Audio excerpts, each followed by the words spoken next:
আয়াতটি তেলাওয়াত করেছি। এই তেলাওয়াতকৃত আয়াতটি সূরাতুল মাইদা একটি আয়াত। এই আয়াতে কারিমে আল্লাহ রাব্বুল আলামিন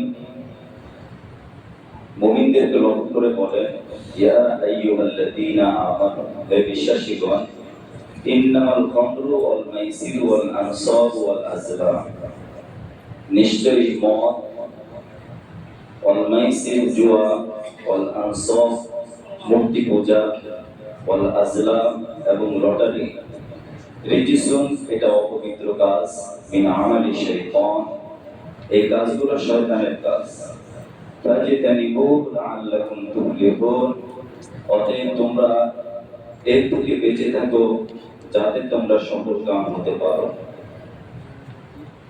পক্ষান্তরে কোনো ব্যক্তি যদি এই কাজগুলো করে, সে যদি মাদক, জুয়া, মূর্তি পূজা এবং লটারি ইত্যাদি কাজের সাথে সম্পৃক্ত থাকে, এর ফলাফল কি হবে? আল্লাহ রাব্বুল আলামিন বলছেন, ইন্নামা ইউরিদু শাইতান, নিশ্চয়ই শয়তান চায়, আইয়ুকিয়া বাইনাকুমুল আদাওয়াতা ওয়াল বাগদা, যে তোমাদের মাঝে পরস্পর একে অপরের সাথে শত্রুতা, হিংসা, বিদ্বেষ, ঝগড়া ইত্যাদি তৈরি করতে চায়।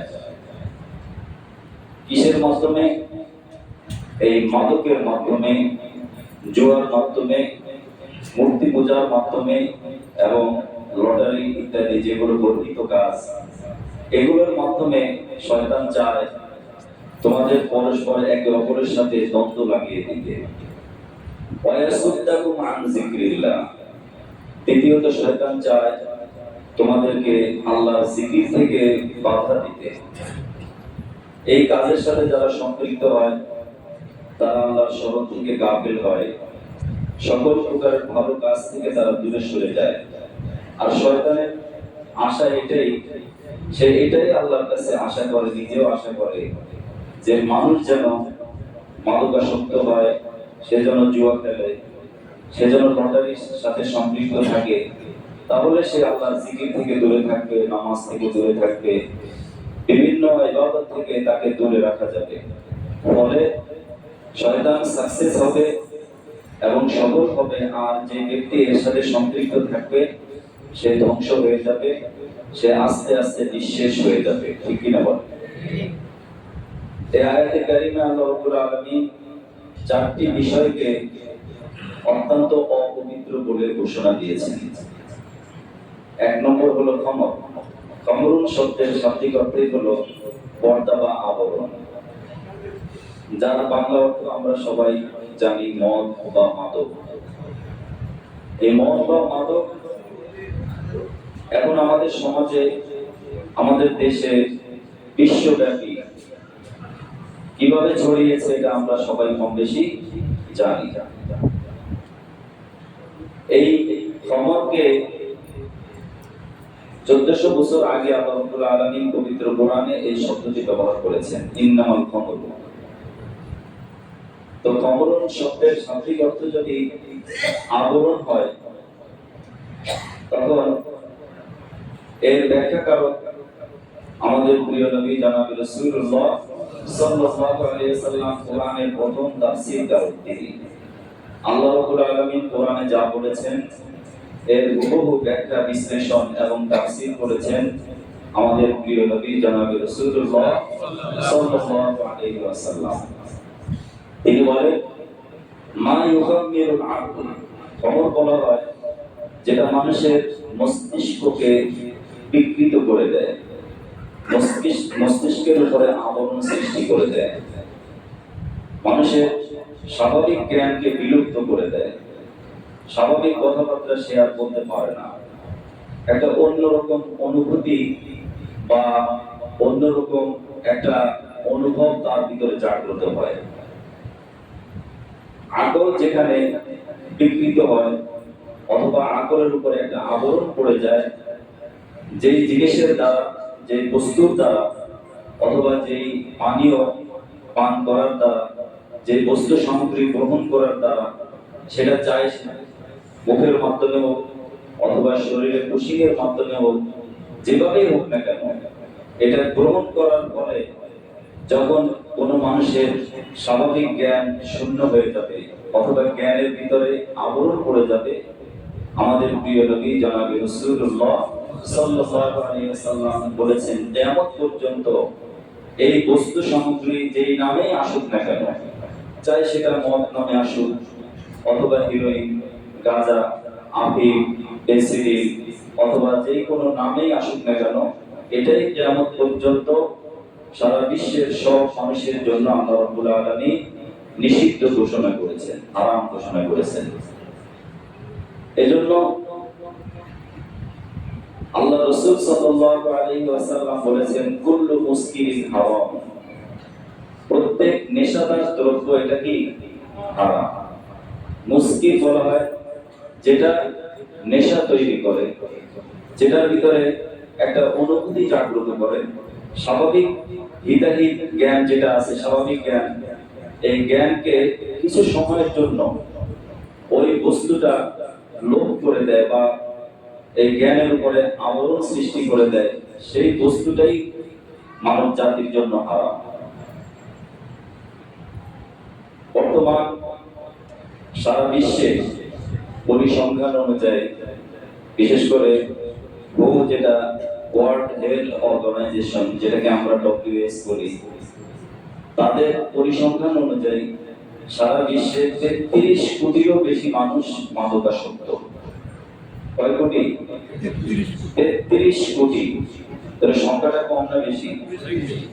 বরং চাইতে এটা 2019 সালের পরিসংখ্যান, এরপরে আরো বেশ কয়েক বছর গেছে না, এখন সংখ্যাটা কি বাড়ছে না কমছে?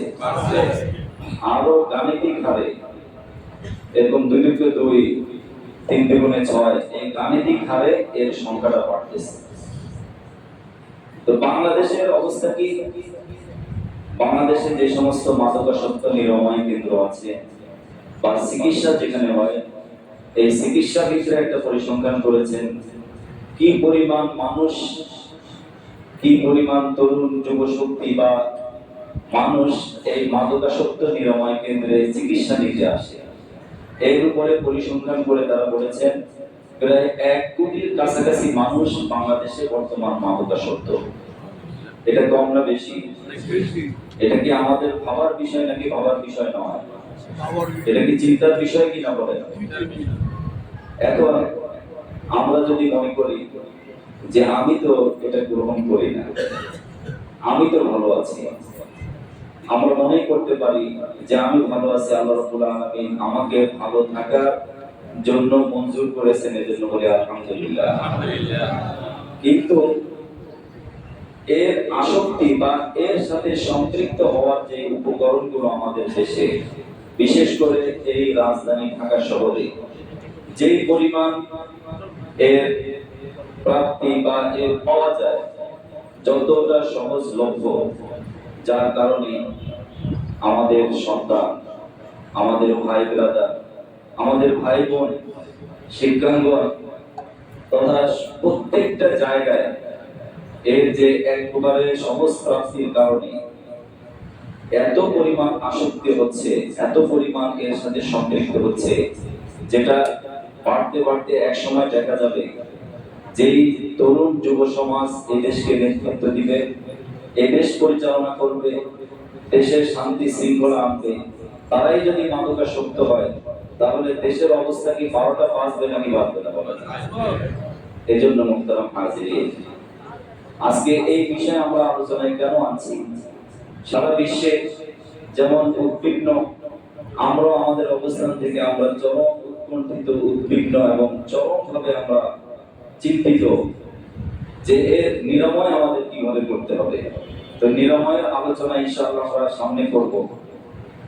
যে বিষয়গুলো আমাদের সামনে আসছে, যেই কারণে আজকে আমাদের এই প্রিয় সন্তানেরা, আমাদের ভাই ব্রাদার আজকে এই আসক্তি বা আসক্ত হচ্ছে, সেই কারণগুলো হতে পারে প্রথমত আল্লাহর ভয় না থাকার কারণে, ঠিক কিনা বলেন?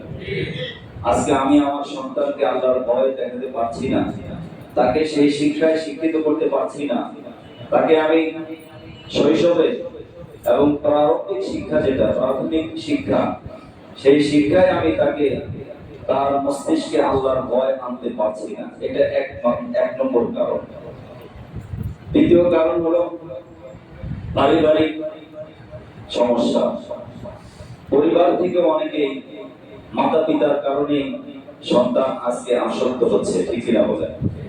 অনেক মা বাবা আছে সন্তানের প্রতি উদাসীন।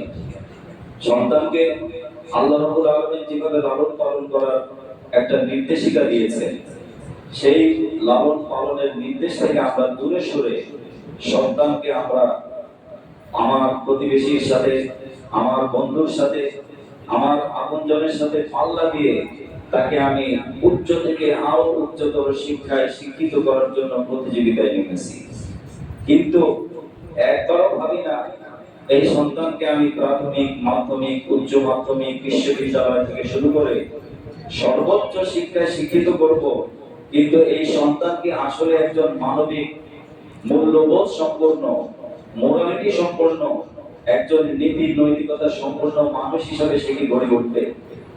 আমরা এটা যতটুকু না ভাবি, আমরা শুধু ভাবি সে যদি অক্সফোর্ডে লেখাপড়া করে, সে যদি বিদেশ থেকে ডিগ্রি নিয়ে আসে, অনেক টাকা উপার্জন করতে পারবে, আমি ভালো থাকতে পারবো, আমার পরিবার সচ্ছল হবে। কিন্তু একটাবারও ভাবি না এই সন্তান, আমি তাকে নীতি নৈতিকতা শিখালাম না, আমি তার ভিতরে আল্লাহর ভয় ঢুকালাম না, পারিবারিক ভাবে তাকে আমি কোরআন শিখালাম না, দ্বীনের শিক্ষা তাকে দিলাম না, যার কারণে এই সন্তান দুনিয়াতে আমার যেমন হয়তো সামান্য সময়ের জন্য উপকার করে আনবে, পরকালে এই সন্তান আমার আপনার কিঞ্চিত উপকার তো করতে পারবেই না, বরং এই সন্তান আমার আপনার প্রতিপক্ষ হয়ে আল্লাহর কাছে সেদিন আমার আপনার বিরুদ্ধে মামলা দায়ের করবে, ঠিক কিনা বলে? এই জন্য মুহতারাম হাজিরিন, সময় সংক্ষিপ্ত, স্যার আলোচনা করবেন, কথা বলবেন, আমি শুধুমাত্র এতটুকুই বলবো যে কারণগুলোর কারণে একটা হলো পারিবারিক কারণ, তৃতীয়ত সামাজিক অবক্ষয়। আজকে আমাদের সমাজে যে অবস্থা আমরা দেখতে পাচ্ছি, যে মাদকাসক্ত যেই পরিমাণ বেড়ে যাচ্ছে, আজকে সমাজের অলি গলি, বিশেষ করে যে সমস্ত জায়গায় একটু নিম্ন শ্রেণীর মানুষ রয়েছে, যারা একটু নিজ সম্পর্কে, পরিবার সম্পর্কে, দেশ সম্পর্কে উচ্চ শিক্ষায় শিক্ষিত না বা শিক্ষার আলো যাদের পড়েনি, তাদের উপরে এক শ্রেণীর প্রভাবশালী ব্যক্তিদের প্রভাব রয়েছে। তারা খুব সহজেই তাদেরকে এই মাদক দিয়ে, বিভিন্ন প্রকারের এই নেশাজাত দ্রব্য দিয়ে তাদেরকে ব্যবহার করছে, ঠিক কিনা বলে? তারা ব্যবহৃত হচ্ছে, তারা জানছে না যে আমি দিন শেষে যে গাঁজায় আমি টান দিচ্ছি, সেই গাঁজা আমার সমস্ত শরীরটাকে যে নষ্ট করে দিচ্ছে। আমি যে শুধুমাত্র এই পৃথিবীতে আল্লাহ এই আলো বাতাস পাচ্ছি শুধুমাত্র আমি খাওয়া পড়া থাকার জন্য নয়, আমার জন্য পরবর্তী, মৃত্যুর পরবর্তী একটা জীবন রয়েছে, যে জীবনের শুরু আছে তো শেষ নেই। এজন্য প্রিয় নবী জনাব রাসূলুল্লাহ সাল্লাল্লাহু আলাইহি সাল্লামের সাহাবা ইসমাঈল কেমন ছিলেন, যে ইসলাম পূর্ব যুগেও এই মাদক অনেকে বলে থাকে তখন জায়েজ ছিল না, বরঞ্চ ইসলাম না থাকার কারণে মানুষ এই মাদকের সাথে সম্পৃক্ত হয়ে পড়েছিল। আল্লাহ রাব্বুল আলামিন কোরআনের আয়াত নাযিল করে চূড়ান্তভাবে মাদককে হারাম ঘোষণা করলেন। সাহাবীদের মধ্যে এমন আনুগত্য, এমন ভাবে তারা এটা মেনে চলেছিলেন যে হযরত আনাস রাদিয়াল্লাহু তাআলা আনহু থেকে দীর্ঘ হাদিস রয়েছে, যখন আল্লাহ রাব্বুল আলামিন কোরআনের আয়াতটি নাযিল করলেন, ইন্নামাল খামরু ওয়াল মাইসির ওয়াল আনসাবু ওয়াল আজলাম, নিশ্চয়ই মাদক, জুয়া, মূর্তি পূজা এবং লটারি এগুলো কিয়ামত পর্যন্ত হারাম, নিষিদ্ধ। তোমরা এগুলো ছেড়ে দাও, এগুলো ত্যাগ করো।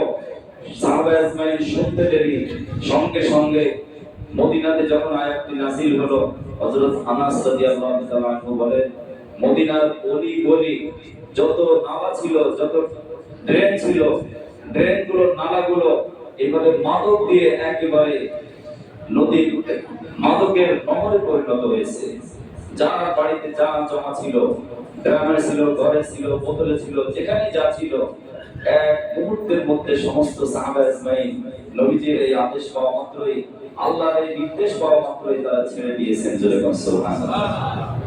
মুহতারাম হাজিরিন, এজন্য আমরা প্রথমে ব্যক্তি, আমি একজন ব্যক্তি, আমার সন্তান আমার অধীনস্থ, আমার সন্তানকে আমি খেয়াল করব, সন্তানের দিকে আমি ভালোবাসার নজর দিয়ে তাকে সৎ বানানোর চেষ্টা করব, নবীজির আদেশ পালন করব যে তাকে অন্তত 6 থেকে 7 বছর বয়স আগেই কোরআন শেখাবো, তাকে নামাজের নির্দেশ করব।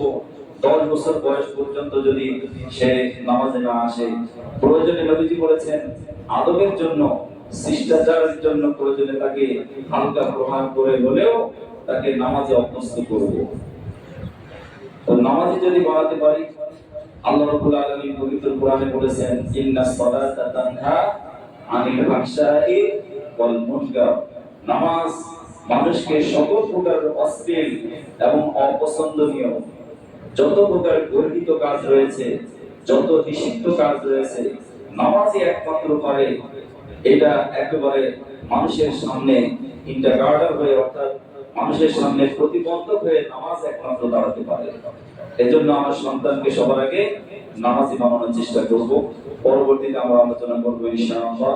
আল্লাহ রাব্বুল আলামিন যেন আমাদের এই আলোচনাকে মানার এবং আরো বেশি জেনে, আল্লাহ রাব্বুল আলামিন যেন যে যুব সমাজ অথবা সমাজের যে অংশের মাদকাসক্ত হচ্ছে, আল্লাহ রাব্বুল আলামিন যেন অতি দ্রুত তাদেরকে সৎ পথে ফিরে আসার তৌফিক দান